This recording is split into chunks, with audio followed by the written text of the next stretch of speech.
Hi ಎಲ್ರಿಗೂ ನಮಸ್ಕಾರ. Sandalwood ನ ಪ್ರತಿನಿತ್ಯದ ಸುದ್ದಿಗಳಿಗಾಗಿ ಈಗಲೇ ಸಬ್ಸ್ಕ್ರೈಬ್ ಮಾಡಿ ಹಾಗೂ ಪಕ್ಕದಲ್ಲಿರುವ ಬೆಲ್ ಬಟನ್ ಅನ್ನು ತಪ್ಪದೇ ಕ್ಲಿಕ್ ಮಾಡಿ. ಖ್ಯಾತ ರಿಯಾಲಿಟಿ ಶೋ ಸರಿಗಮಪ ಸೀಸನ್ 16 ಭಾರಿ ಯಶಸ್ಸಿನೊಂದಿಗೆ ಸಾಗುತ್ತಿದೆ. ಪ್ರತಿ ವಾರ ಒಂದೊಂದು ವಿಶೇಷತೆಗಳಿರುತ್ತವೆ, ಹೊಸ ರೀತಿಯ ಸುದ್ದಿಗಳು ಇರುತ್ತವೆ, ಅತಿಥಿಗಳು ಆಗಮಿಸುತ್ತಿರುತ್ತಾರೆ. ಅದರಂತೆ ಈ ವಾರ ಸರಿಗಮಪ ವೇದಿಕೆಗೆ ನಟ ಅನಂತ್ ನಾಗ್ ಆಗಮಿಸಿದ್ದರು. ಈ ವಾರ ಮೆಲೋಡಿ ರೌಂಡ್ ಆಗಿದ್ದು ಮಕ್ಕಳು ಮಧುರವಾದ ಹಾಡುಗಳನ್ನು ಹಾಡಿದರು.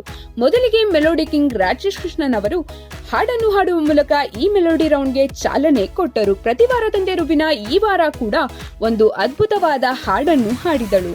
ಅದು ಅಮ್ಮ ನಿನ್ನ ಎದೆಯಾಳದಲ್ಲಿ ಕಾಣಕ್ಕೆ ಸಿಕ್ಕ ಮೀನು ಹಾಡು.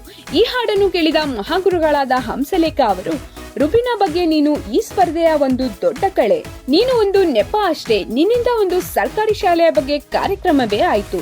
ಹಾಗೂ ಪ್ರಾದೇಶಿಕ ಭಾಷೆಯನ್ನು ಗೌರವಿಸಿದ ಯಾವುದೇ ಪ್ರಾದೇಶಿಕ ಸರ್ಕಾರಕ್ಕೆ ತನ್ನ ಶಕ್ತಿ ಉಳಿಸಿಕೊಳ್ಳೋಕೆ ಸಾಧ್ಯ ಇರಲ್ಲ.